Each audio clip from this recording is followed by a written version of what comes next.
आप देख रहे हैं इंडिया टाउन न्यूज, भारत की बात। नमस्कार, आप देख रहे हैं इंडिया टाउन न्यूज और मैं हूं आपके साथ सुरभि शुक्ला। स्वागत है आपका हमारे खास बुलेटिन मध्य प्रदेश की खबरों में, जहां हम आपको मध्य प्रदेश की महत्वपूर्ण खबरों से रूबरू कराएंगे। तो चलिए बुलेटिन की शुरुआत करते हैं। विकास के वादों और दावों के बीच ग्राम सिलोरी के ग्रामीणों की जिंदगी और दिनचर्या फंसकर रह गई है। सड़क का अभाव यहाँ के ग्रामीणों के लिए अभिशाप बन गया है। हर काम के लिए ग्रामीणों को नदी पार करनी पड़ती है। मध्य प्रदेश के श्योपुर जिले की कराहल तहसील का गांव सिरोली बारहमसी नदी के पास स्थित है। इस नदी पर हमेशा पानी बहता रहता है। यहाँ के ग्रामीणों, बच्चों और महिलाओं, बुजुर्गों सभी को हर काम के लिए नदी पार करनी पड़ती है। बरसात के मौसम में तो नदी के बाढ़ग्रस्त रहने पर ग्रामीण सिरोली गांव में ही कैद होकर रह जाते हैं। गांव तक पहुंचने के लिए कोई रास्ता न होने के कारण लोगों को यह पथरीली नदी पार करनी पड़ती है। इंदौर बैतूल नेशनल हाईवे 4 लेन की हालत बेहद जर्जर हो चुकी है। सड़क पर बन आए बड़े बड़े गड्ढे जानलेवा साबित हो रहे हैं। सड़क बुरी तरह खस्ता हाल हो चुकी है और फिर भी हरदा जिले में टोल टैक्स की वसूली धड़ल्ले से ली जा रही है। इस हाईवे पर हरदा जिले के कोलीपुरा टप्पर के पास बीती रात एक बड़ा सड़क हादसा टल गया। इंदौर से शादी समारोह से लौट रहे हरदा के एक परिवार की कार अचानक सड़क के गड्ढे के सामने आ गई। कार चालक की सूझबूझ से बड़ा हादसा टल गया। यह घटना 4 लेन हाईवे की खराब हालत और लापरवाह प्रशासन की पोल खोलती है। हरदा से हंडिया तक 4 लेन हाईवे की सड़क जगह जगह गड्ढों में तब्दील हो चुकी है। इस खस्ताहाल सड़क पर भी लोगों से नियम विरुद्ध टोल टैक्स वसूला जा रहा है। स्थानीय निवासियों और यात्रियों ने मांग की है कि प्रशासन और संबंधित विभाग को तुरंत इस जर्जर सड़क की मरम्मत करवानी चाहिए और टोल वसूली बंद करना चाहिए। इंदौर से आ रहा था मैं, पूरा परिवार शादी में गए हुए थे, शादी से आ रहे थे। तो ये रोड इतना खराब है, जितने गड्ढे हैं तो पता भी नहीं चला, कहीं रखा हुआ भी नहीं, संकेत भी नहीं है। ये रोड वाले के कारण मतलब हमारा इतना बड़ा हादसा हुआ कि पूरा परिवार ही निपट जाता रात को। ये गाड़ी की इतनी कंडीशन खराब है, समझ लो 1 लाख रुपए समथिंग तो पूरा लग जाएगा। ये रोड वाले की गलती के कारण हमको मतलब भुगतना पड़ रहा है। खंडवा शहर में खुलेआम संचालित हो रहे अवैध अहातों के खिलाफ कांग्रेस पार्टी ने कलेक्ट्रेट कार्यालय के बाहर अनोखे अंदाज में प्रदर्शन किया। कांग्रेसियों ने शराब की बोतलें अपने माला बनाकर प्रशासन से गुहार लगाई। प्रदर्शन के दौरान कांग्रेस कार्यकर्ताओं ने आबकारी विभाग और प्रशासन के खिलाफ नारेबाजी भी की। पार्षद दीपक राठौर ने आरोप लगाया कि अधिकारी मोटी रकम लेते हैं, इसलिए अवैध अहातों पर कोई कार्रवाई नहीं होती। उन्होंने चेतावनी दी है कि यदि प्रशासन जल्द कार्रवाई नहीं करता तो कांग्रेस शहर भर में आंदोलन तेज करेगी। रचना तिवारी ने कहा कि इन अवैध अहातों के कारण महिलाओं और युवाओं में नशे की लत बढ़ रही है, जिससे सामाजिक वातावरण खराब हो रहा है। कांग्रेस ने ज्ञापन देकर अवैध अहातों पर तुरंत छापेमारी की मांग की। देखिए, हमारे जो शहर में है इसमें दारू तो मेडिकल की जैसे स्टोर पर दवाइयाँ मिलती है उससे भी आसान हो चुका है। किराना दुकानों पर दारू आसानी से मिल रही है, मेडिकल पे मिल रही है और हाथों पे मिल रही है और विभिन्न जहाँ से लोग घर से भी दारू बेच रहे हैं और बहुत बड़े पैमाने पर इसका व्यापार हो रहा है, जिसके कारण से हमारे जो युवा हैं खंडवा के वो सारे लोग नशे के गिरफ्त में आ गए हैं और इससे महिलाएँ भी बहुत परेशान हैं और हर घर उजड़ने को तैयार है। कुछ कई 1-1.5 महीने पहले से कई बार महिलाएं ने संख्या बल में आकर यहाँ आवेदन दिया, लेकिन शासन प्रशासन की नींद नहीं खुली। तो आज हम सभी पार्षदों ने हमने आज एक सांकेतिक तौर पर हमने क्वार्टरों की माला बनी और हमने आज कलेक्टर महोदय को हमने आवेदन दिया और हमें आबकारी का विभाग भी गलती से मिल गया था। अवैध शराब बिकने कर और ये जो शराबें बिक रही हैं, और सबसे बड़ी खबर जो मुझे सब बड़ी चिंतित करती है और यहाँ के जनप्रतिनिधियों के लिए और आप जैसे पत्रकार बंधुओं के लिए भी थोड़ा सा सवाल उठाने की, ये देखिए अभी परसों का ही पेपर है कि ये किस क्षेत्र में सबसे ज्यादा अहाते चल रहे हैं। बल्कि शिवराज सिंह चौहान ने ये आदेश दिया था कि अवैध अहाते और अवैध शराबबंदी रोकी जाए। मगर ये देखिए सबसे ज़्यादा अगर किसी क्षेत्र में उठ रहे हैं तो भारसूद विधानसभा की ये खबरें हैं जो पत्रिका में छपी थी। आप ये चाहें तो 30 अक्टूबर का अखबार उठा सकते हैं। ये सबसे ज़्यादा अवैध आते खुलेआम बेच रहे हैं। बच्चों का भविष्य कैसे होगा? आप ये देखिए अभी हाल ही में आप खुद अभी कवर करके आए कि आई पेन से आप बच्चों का भविष्य कैसे निर्धारित कर सकते हैं। अभी वो बच्चे नर्सिंग कॉलेज के बैठे हुए हैं, बच्चों के हाथ से शराब बेची जा रही है। ऑलरेडी हमारा मध्य प्रदेश दूसरे स्थान पर पहुँच चुका है। मध्य प्रदेश के सीहोर जिले गुंदी गांव के किसान और ग्रामीण भी वन्य जीवों से बहुत प्रेम करते हैं। इस गांव के लोगों ने मानवता और वन्य जीवों के प्रति संवेदनशील का एक अनूठा उदाहरण पेश किया है। यहां किसानों ने अपनी जान जोखिम में डालकर कुत्तों के हमले से एक हिरण के बच्चे की जान बचाई। प्राप्त जानकारी के अनुसार मंगलवार को गुंदी गांव के किसान बाला प्रसाद मीणा, उसके परिजन और ग्रामीण अपने खेतों पर काम कर रहे थे।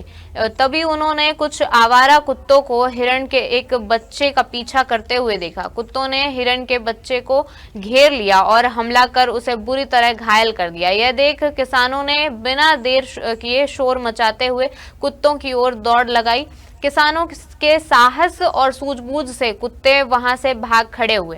किसानों ने घायल हिरण को प्राथमिक उपचार दिया और अहमदपुर के मीडिया कर्मियों को इस मामले से अवगत कराया। फिर मीडिया कर्मियों ने तत्काल वन विभाग के अहमदपुर में पदस्थ नाकेदार तेज सिंह और अधिकारियों को इसकी सूचना दी। नाकेदार तेज सिंह ने मौके पर पहुंचकर हिरण के बच्चे को अपने संरक्षण में लिया और उसे पशु चिकित्सालय पहुंचाया जहां उपचार जारी है। सीहोर के मंडी थाना क्षेत्र अंतर्गत आने वाले जमुनिया तालाब में जेल प्रहरी अजय पठारिया की नहाने के दौरान गहरे पानी में चले जाने पर डूबने से मौत हो गई। एसडीआरएफ की टीम ने कड़ी मशक्कत के बाद 15 फीट गहरे पानी से शव को निकाला। जानकारी के अनुसार जेल प्रहरी अजय पठारिया पुलिस लाइन की एक महिला आरक्षक के साथ जमुनिया तालाब घूमने गए थे। इस दौरान जेल प्रहरी नहाने के लिए तालाब में उतर गया। गहरे पानी में चले जाने के कारण वह डूब गया। हादसे की जानकारी महिला आरक्षक ने अन्य लोगों व मंडी पुलिस को दी। गोताखोर की मदद से जेल प्रहरी को ढूंढने का प्रयास किया लेकिन सफलता नहीं मिली। फिर एसडीआरएफ की टीम को बुलाया गया। टीम ने शव को 15 फीट गहरे पानी से रेस्क्यू कर निकाला। ग्वालियर में कॉलेज जा रही छात्रा के साथ दिन दहाड़े ऑटो सवार 3 बदमाशों ने छेड़छाड़ कर उसके अपहरण का प्रयास किया। महिला थाने से महज 50 कदम की दूरी पर बदमाशों ने इस वारदात को अंजाम दिया। छात्रा उन बदमाशों से किसी तरह बचकर महिला थाने पहुंची लेकिन कोई मदद नहीं मिली। ग्वालियर के पड़ाव थाना क्षेत्र की निवासी 17 साल की पीड़ित छात्रा सुबह करीब 11 बजे पैदल कॉलेज जा रही थी। तभी पड़ाव स्थित महिला थाने के पास ऑटो सवार 3 बदमाशों ने उसके पीछे ऑटो लगा दिया और एक युवक ने उसका हाथ पकड़ लिया। फिर फुर्ती से दूसरा युवक ऑटो से उतरा और उसके पैर पकड़कर उसे उठाने लगा। पीड़िता ने बताया इस दौरान ऑटो का चालक भी चिल्लाया कि उसे जल्दी ऑटो में बिठाओ। छात्रा ने मदद के लिए शोर मचाते हुए पड़ाव चौराहे की तरफ दौड़ लगा दी। वह महिला थाने पहुंची लेकिन वहां किसी तरह की कोई मदद छात्र को नहीं मिली। लेकिन शोर सुनकर बदमाश ऑटो छोड़कर फरार हो गए। यह वारदात महिला पॉलिटेक्निकल कॉलेज और महिला थाने के ठीक बीच में हुई थी, जिससे छात्राओं की सुरक्षा पर गंभीर सवाल खड़े हो गए हैं। पुलिस अब सीसीटीवी कैमरे की और ऑटो के रजिस्ट्रेशन नंबर से वाहन चालक का पता लगा रही है। पुलिस ने छात्रा की शिकायत पर अज्ञात बदमाशों के खिलाफ मामला दर्ज कर उनकी तलाश शुरू कर दी है। एक पीड़िता ने अपने परिजनों के साथ थाना पर आकर रिपोर्ट की थी कि वह अपने जो शिक्षा संस्थान है उसमें जा रही थी। तभी एक ऑटो ने उसको आगे से आकर रोका। उसमें से एक लड़के ने उसका हाथ पकड़ा और उसमें से एक ने बोला कि इसको गाड़ी में ले चलते हैं। तभी लड़की ने अपना हाथ छुड़ाकर और वहाँ से वापस अपने घर की तरफ आ गई। उस ऑटो की पहचान कर ली गई है और शीघ्र आरोपियों की गिरफ्तारी के पूरे प्रयास किए जा रहे हैं। वक्त है एक छोटे से ब्रेक का। बने रहिए इंडिया टाउन न्यूज के साथ। कभी कभी चेहरे का छुपा दर्द दुनिया नहीं देख पाती है। दाग, मुहासे, झाइयाँ सब आपके आत्मविश्वास को कम कर देता है, पर अब नहीं, क्योंकि Rukhsana glow and fair face pack जो दे आपकी स्किन को वो प्यार जो सिर्फ प्रकृति दे सकती है। हर लेयर को साफ करे, हर दाग को करे हल्का और आपकी मुस्कान फिर से लौटाए। Because you deserve to glow naturally. Rukhsana herbal beauty product Amazon, Meesho और फ्लिपकार्ट में भी उपलब्ध। अमीन मोटर्स उड़ान ई रिक्शा छत्तीसगढ़ का नंबर 1 ई रिक्शा शोरूम, जहां आपको सभी प्रकार के ई रिक्शा के वैरायटीज उपलब्ध मिलेंगे। हमारा ई रिक्शा काफी मजबूत है और ये सालों साल चलता है, तो आज ही घर ले आइए आरटीओ इंश्योरेंस के साथ। हमारा पता है अमीन मोटर्स, प्यारेलाल चौक, जीई रोड, न्यायालय के पास, राजनांदगांव। 9827174038 7724047008। धर्म, एकता, शांति और भाईचारे का संदेश देने वाले सिख धर्म के प्रथम गुरु श्री गुरु नानक देव जी महाराज की 556वीं जयंती आज प्रकाश पर्व के रूप में नौरोजाबाद स्थित गुरुद्वारा में धूमधाम से और श्रद्धा भाव के साथ मनाई जाएगी। इस अवसर पर गुरुद्वारा परिसर को सुंदर फूलों और रोशनी से सजाया गया है। गुरुद्वारे में सुबह से ही श्रद्धालुओं के आने जाने का सिलसिला जारी है। पाठ, कीर्तन, लंगर और अरदास का आयोजन किया गया है। स्थानीय सिख समुदाय के साथ साथ कटनी, शहडोल और आसपास के जिलों में भी बड़ी संख्या में सिख पहुंच रहे हैं। नौरोजाबाद का यह गुरुद्वारा कटनी और शहडोल के बीच का एकमात्र ऐतिहासिक गुरुद्वारा है, जहां हर वर्ष बड़ी श्रद्धा और उल्लास के साथ प्रकाश पर्व मनाया जाता है। गुरुद्वारा प्रबंधन कमेटी ने सभी श्रद्धालुओं से सद्भाव, एकता और मानवता के मार्ग पर चलने का संदेश दिया। इंदौर के रावजी बाजार क्षेत्र से पुलिस विभाग की साख पर सवाल उठाने वाला मामला सामने आया है। यहां वर्दीधारी 3 पुलिसकर्मी शराब के नशे में गाड़ी चला रहे थे। पुलिसकर्मी अनिल, वेदांत और सदाशिव इंदौर के अलग अलग स्थानों पर पदस्थ हैं। जानकारी के अनुसार देर रात ये तीनों पुलिसकर्मी एक निजी वाहन से रावजी बाजार क्षेत्र से गुजर रहे थे। इस दौरान वे शराब के नशे में थे और लापरवाही से वाहन चला रहे थे। प्रत्यक्षदर्शियों का कहना है कि पुलिसकर्मी महिलाओं से अभद्र व्यवहार भी कर रहे थे। तभी मौके से गुजर रहे बाणगंगा थाना प्रभारी को स्थानीय लोगों ने रोका और पूरे घटनाक्रम की जानकारी दी। थाना प्रभारी ने तुरंत पुलिस कंट्रोल रूम को सूचना दी। वरिष्ठ अधिकारियों के निर्देश पर तीनों पुलिसकर्मियों को हिरासत में लेकर उनकी गाड़ी को जब्त कर लिया गया और तीनों पर मोटर व्हीकल एक्ट के तहत कार्रवाई की गई। इसके बाद तीनों पुलिसकर्मियों को निलंबित कर दिया गया। साथ ही विभागीय जांच के आदेश जारी किए गए। वरिष्ठ पुलिस अधिकारियों ने कहा कि वर्दी की गरिमा को ठेस पहुंचाने वालों को हरगिज बख्शा नहीं जाएगा। रावजी बाजार में जो एक हेड कांस्टेबल और 2 कांस्टेबल सफ़ेद कलर की गाड़ी से, कार से, उनके द्वारा ऐसा बताया गया कि एक स्कूटी में टक्कर मार दी थी लड़कियों के। तो इसमें फ़िलहाल चूँकि ड्रिंक करके गाड़ी चला रहा था अनिल, जो संयुक्तागंज का पदस्थ है, उस ड्राइवर, उसका मेडिकल कराया गया था और 185 मोटर व्हीकल एक्ट के तहत कार्रवाई की जाकर गाड़ी को जब्त किया गया है। वहीं इस कार में कुल 3 लोग थे, जिसमें कि हेड कांस्टेबल सुदर्शन था जो कि भंवरकुआ का है, और कांस्टेबल वेदांत था जो कि आज़ाद नगर का है, कांस्टेबल अनिल संयुक्तागंज का है। अनिल के खिलाफ 185 मोटर व्हीकल एक्ट के तहत कार्रवाई की है। वहीं दूसरी ओर Indore police commissioner Santosh Kumar Singh sir के द्वारा इन तीनों को सस्पेंड करने के आदेश दे दिए गए हैं और इनको सस्पेंड किया जा रहा है और इसके अलावा इनकी विभागीय जांच भी की जाएगी। और इस तरह का आचरण एक जो सरकारी जो कर्मचारी होते हैं, जो उनको जो एम्प्लॉइज होते हैं, गवर्नमेंट जो एम्प्लॉइज होते हैं, उनसे इस तरह का आचरण किसी भी हालत में बर्दाश्त नहीं किया जाएगा। गुरु नानक जयंती पर गुना में नगर कीर्तन निकाला गया। कुछ जगहों पर लोगों ने पुष्प वर्षा कर कीर्तन और पंज प्यारों का स्वागत किया। कीर्तन गुरुद्वारा जय स्तंभ चौराहे से आरंभ होकर तेलघानी चौराहा, हनुमान चौराहा, हॉट रोड, सदर बाजार, लक्ष्मीगंज होते हुए गुरुद्वारे पर संपन्न हुआ। नगर कीर्तन के मार्ग को बड़ी संख्या में सिख समुदाय की महिलाएं और पुरुष पानी छिड़क कर शुद्ध करते हुए चल रहे थे। सिख समुदाय की महिलाएं, पुरुष, बच्चे वाहिगुरु का कीर्तन करते हुए चल रहे थे। हनुमान चौराहे पर बलवंत सिंह वाराणसी परिवार द्वारा नगर कीर्तन और पंज प्यारों का पुष्प वर्षा कर भव्य स्वागत किया गया। नरसिंहपुर जिले के गोटेगांव थाना क्षेत्र में ग्राम बगलई के पास रेलवे लाइन के किनारे एक व्यक्ति का शव मिलने से क्षेत्र में सनसनी फैल गई। पुलिस ने मर्ग कायम कर मामले को जांच में लिया है। बगलई सिमरिया के बीच रेल लाइन के किनारे एक व्यक्ति का शव पड़ा मिला। पुलिस ने ग्राम कोटवार के साथ घटना स्थल पहुंचकर मौका मुआयना किया और मृतक के कपड़ों की छानबीन कराई, लेकिन मृतक के पास से कोई भी सामग्री बरामद नहीं हुई। फिलहाल पुलिस मर्ग कायम कर शव के पहचान का प्रयास कर रही है। सुबह 7:30 बजे गेटमैन ने मेरे को सूचना दिया था कि 940 के 13-11 में डेड बॉडी गिर गई है डालिए। तो मैंने आके देखा इसका लोकेशन वगैरह और फोटो खींच के स्टेशन मास्टर को भेज दिया। अच्छा, फिर उसके बाद स्टेशन मास्टर ने पुलिस को बताया, फिर पुलिस यहाँ आई। आज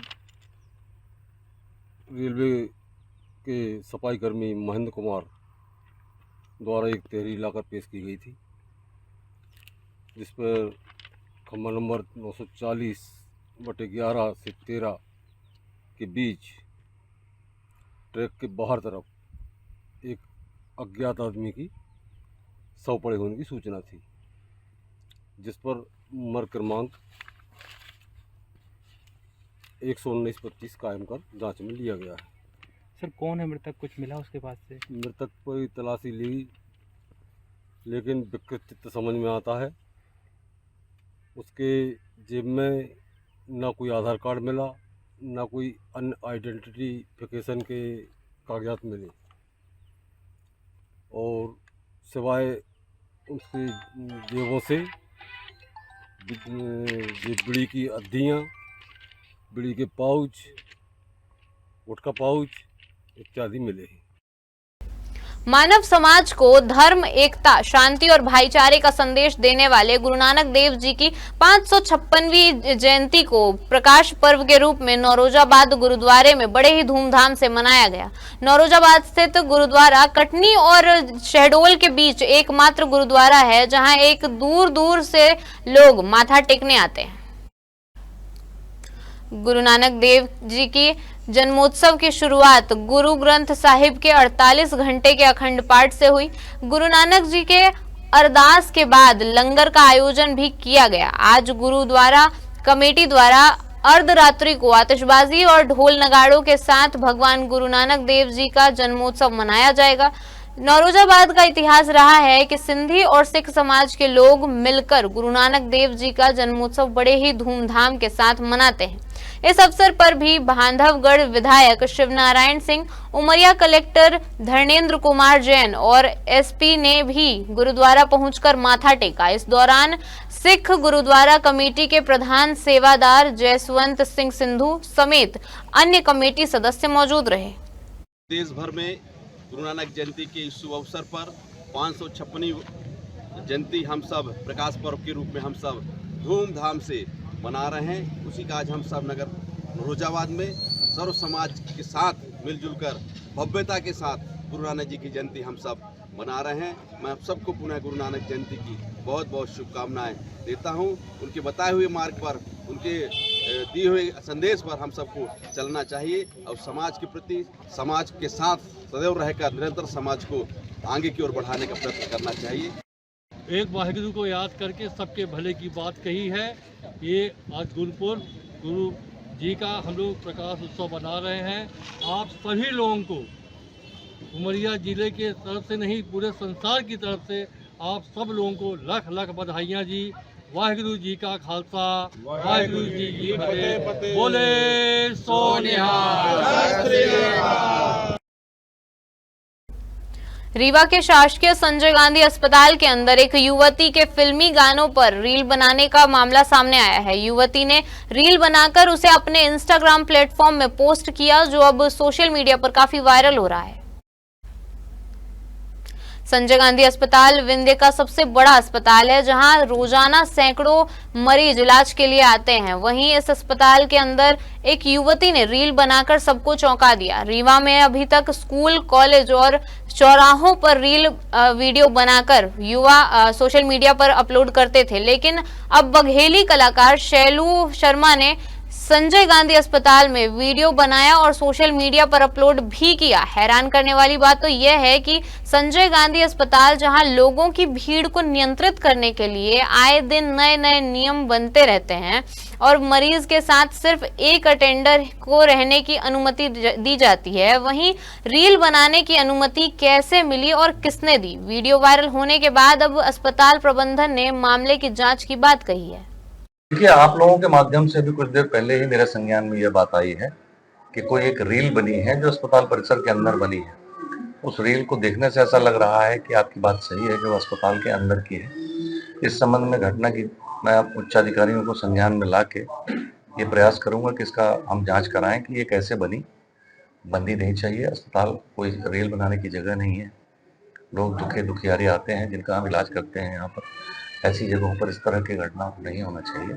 मैं उनके संज्ञान में लाऊंगा, जैसे निर्देश मिलेंगे उस हिसाब से हम कार्रवाई करेंगे। मंगलवार को भेरुंदा क्षेत्र में एक महिला किसान के साथ पटवारी द्वारा कथित मारपीट का मामला सामने आया है, जहां पांचोर निवासी साक्षी मेहरा के साथ यह कथित घटना हुई है। साक्षी जमीन का नक्शा दुरुस्त करवाने पटवारी के पास पहुंची थी। साक्षी मेहरा ने बताया कि उसने अपने खेत का नक्शा दुरुस्त करवाने के लिए 4 माह पहले आवेदन दिया था, लेकिन अब तक कोई कार्रवाई नहीं हुई। साक्षी मेहरा का कहना है कि मंगलवार को वह अपने मामा सुरेश मेहरा के साथ हल्का पटवारी अंकिता ध्रुवे से मिलने पहुंची, जहां पटवारी ने फिर आनाकानी की और अधिक कहने पर उनके साथ मारपीट की। हालांकि हमारा चैनल वायरल वीडियो की पुष्टि नहीं करता, लेकिन वीडियो के अंत में प्रभारी तहसीलदार सौरभ शर्मा साक्षी मेहरा को समझाइश देते दिखाई दे रहे हैं। कुछ दिन पहले ही केंद्रीय कृषि मंत्री शिवराज सिंह चौहान एक आदिवासी सम्मेलन में किसानों के प्रति सहानुभूति जताते हुए नजर आए थे, लेकिन अब इस वीडियो ने राजस्व विभाग की कार्यप्रणाली पर सवाल खड़े कर दिए हैं। यह वीडियो सोशल मीडिया पर तेजी से फैल रहा है और लोग प्रशासनिक व्यवहार पर नाराजगी जता रहे हैं। देवास में गुरु नानक देव जी की जयंती बुधवार को श्रद्धा और उल्लास के साथ मनाई गई और कई विशेष कार्यक्रमों का भी आयोजन किया गया। इस अवसर पर शहर के एबी रोड स्थित गुरुद्वारे में धार्मिक आयोजन हुए, जिसमें बड़ी संख्या में श्रद्धालुओं ने भाग लिया। प्रभात फेरी, शब्द कीर्तन और गुरुवाणी का पाठ हुआ। लोगों ने लंगर में सेवा की और प्रसाद ग्रहण किया। इस पावन पर्व पर गुरु नानक देव जी के समानता, प्रेम और सेवा के संदेशों को याद किया गया। देखिए, प्रकाश उत्सव पर्व की हम सभी जिलेवासियों को अनेक शुभकामनाएं प्रेषित करते हैं और यही कामना करते हैं कि गुरु नानक देव जी का आशीर्वाद देवास जिले के प्रत्येक व्यक्ति पर बना रहे। आने वाला वर्ष सभी के लिए मंगलमयी हो, सुख समृद्धि लेकर आए। इसी के साथ बहुत बहुत धन्यवाद, पुनः हार्दिक शुभकामनाएं।